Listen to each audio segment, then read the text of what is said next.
Pessoal, hoje a nossa aula ela vai estar pautada na frente 2, né, que são os conflitos contemporâneos. Então, só para a gente retomar, relembrar, qual a diferença dos conflitos contemporâneos para os conflitos que nós tivemos até durante a Guerra Fria. Durante a Guerra Fria, nós tínhamos conflitos que a gente chamava de exército contra exército, Estado contra Estados. Eles eram mais pautados nos conflitos ideológicos, por disputas de fronteiras, disputas por Estados, disputas econômicas. E basicamente as estratégias eram todas estratégias militares.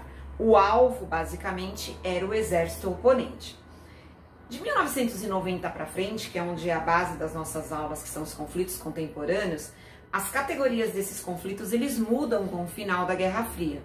Nós saímos da dimensão dos conflitos externos para basicamente estarmos focados nos conflitos internos. Que conflitos seriam esses, né? Seriam os conflitos étnicos, religiosos e nacionalistas. Nós não vamos entrar, né, nesses três conceitos, porque nós vimos isso nos conflitos africanos, sendo que os conflitos africanos estavam baseados no imperialismo, na descolonização, e aí sim, a partir de 1990, quando essas repúblicas ou esses países passaram a caminhar numa autonomia e sofreram aí as raízes históricas durante o seu processo colonial. No caso dos conflitos europeus, que é a base dos nossos estudos a partir de agora na frente 2, nós vamos também ter como foco conflitos nacionalistas, conflitos étnicos, conflitos religiosos, mas a Europa é a que mais vai sofrer com a influência da própria Guerra Fria, né? Então, se nós tínhamos um mundo polarizado entre a União das Repúblicas Socialistas Soviéticas, ideologicamente comunista, e o mundo capitalista, até, né, com seu símbolo, principalmente com as Alemanhas orientais e ocidentais, o próprio Muro de Berlim, a Europa também é a que vai sofrer mais com o desmembramento de uma dessas grandes potências que se disputavam durante a Guerra Fria, que é o caso da URSS. Claro que esses conflitos, eles não estão só no leste europeu. Em outro momento, em outra aula, nós vamos falar do ETA, com a questão da questão basca, e nós vamos falar do IRA, com a Irlanda do Norte, com a questão católica e protestante. Mas isso vai ficar para um outro momento da nossa aula. Hoje, a nossa aula ela vai estar basicamente orientada no leste europeu, sendo que neste momento nós vamos falar da Bósnia, certo? Então vai ser aí, a Guerra da Bósnia vai ser o ponto dessa aula para que nós possamos aí desenvolver. Então, primeiramente a gente precisa entender que a questão da Bósnia ela estava incluída dentro da Iugoslávia, da grande Iugoslávia.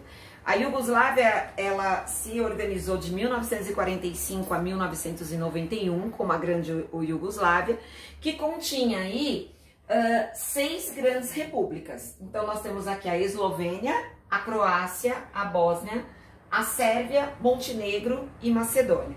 Então este patamar compunha o que a gente chamaria de grande Iugoslávia, né?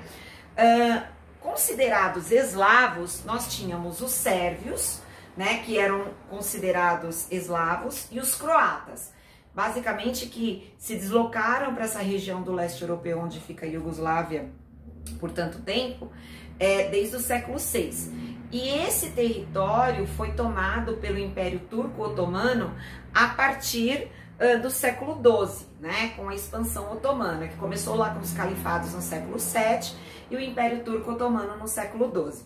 Isso vai justificar a grande quantidade de muçulmanos dentro daquele território, tá? A Bósnia, assim que o Império Turco-Otomano ele foi perdendo aí o seu monopólio, ele foi enfraquecendo, ele foi perdendo territórios, e um dos territórios que eles perderam foi a própria Bósnia, que eles acabaram perdendo por o Império Austro-Húngaro, né? Então, isso vai remeter às nossas lembranças na Primeira Guerra Mundial, quando a gente tem os confrontos nacionalistas, que são os confrontos do Império Austro-Húngaro, né, do Império Germânico, e do Império basicamente eslavo aí que pregava aí a Grande Sérvia, né, que são os grandes conflitos nacionalistas que nós vamos ter no período aí da Primeira Guerra Mundial. Isso justifica, né, essa necessidade da Sérvia retomar o seu território que haviam perdido aí para o Império Austro-Húngaro e basicamente ali era o território bósnio, tá? Então, o que a gente tem aqui, né, pessoal? Essa grande Iugoslávia, ela foi comandada por muito tempo, até durante a pós-Segunda Guerra Mundial, por ditaduras. E uma das ditaduras que acabou tomando esse território foi a ditadura de Tito, que conseguiu abafar muito a questão nacionalista dentro do território, que era uma questão que ascendia muito.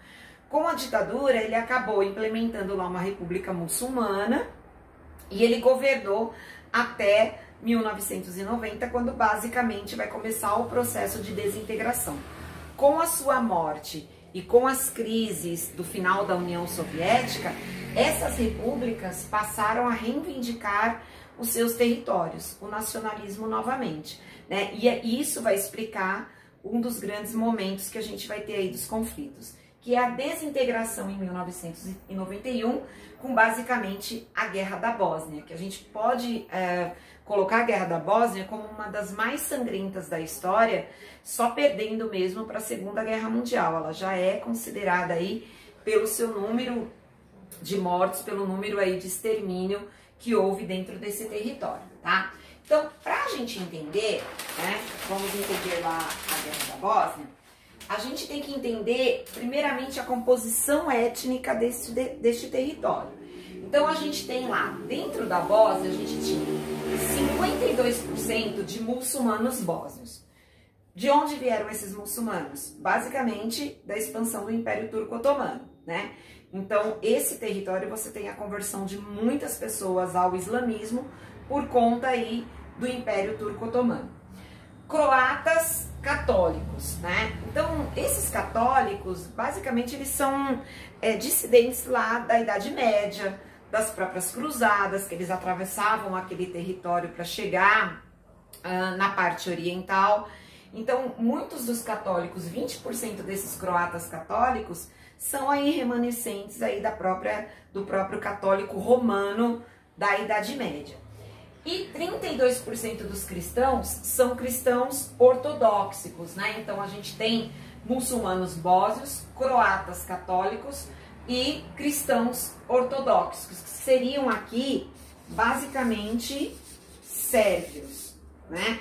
Percebam aí, pessoal, que os sérvios, né, são aqueles que sempre reivindicaram a Grande Sérvia, desde lá da Primeira Guerra Mundial. Outra questão importante, os sérvios sempre foram aliados aos russos. Então vocês vão perceber que mesmo sendo minoria, geralmente os sérvios têm ascensão nos conflitos. Por quê? Porque eles têm uma ajuda indireta dos russos, e os russos têm um grande monopólio de armas, o que acaba aí dando a esses sérvios uma habilitação aí na vitória dessas guerras. De onde saem esses croatas católicos? Já expliquei para vocês aí da Idade Média. E dos cristãos ortodoxos? Durante a Idade Média, a Europa Ocidental se dividiu, né, na queda do Império Romano.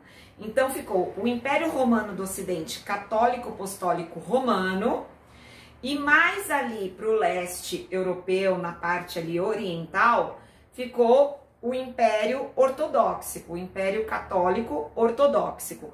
O que justifica, quando essas áreas ortodoxas foram sendo invadidas pelo Império Otomano, muitos desses ortodoxos acabaram migrando para essa área do leste europeu, o que explica muitos ortodoxos. E a gente tem dentro ali da Sérvia o maior ponto, né, que eles consideram que é a grande igreja ortodoxa sérvia, né, que é um símbolo religioso, mas é um símbolo também do nacionalismo, de que eles de fato conquistaram esse território.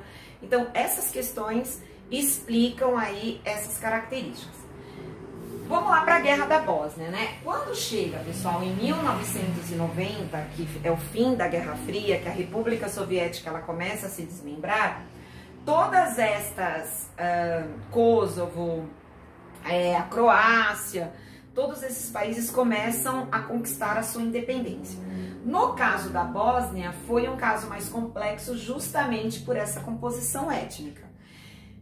Nós vamos ter as primeiras eleições livres em 1990. E essas eleições foram lideradas por na verdade, por um líder que era muçulmano. Então aqui a gente já percebe o que vai acontecer. E esse líder muçulmano, ele pregava a independência imediata da Bósnia, o que era apoiado por grande maioria da população.